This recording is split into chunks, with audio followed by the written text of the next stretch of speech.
because it's partly cloudy right now.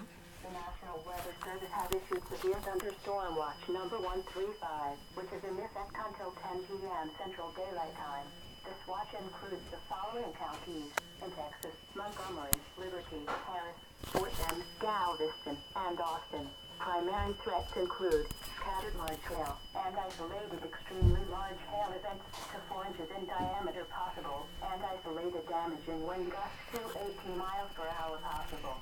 Isolated severe thunderstorms capable of large hail and damaging winds are developing over eastern Texas and will spread across the watch area this evening. Remember, a severe thunderstorm watch means that conditions are favorable for severe thunderstorms in and close to the watch area.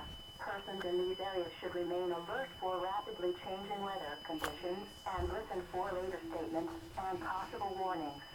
Severe thunderstorms can and occasionally do produce tornadoes.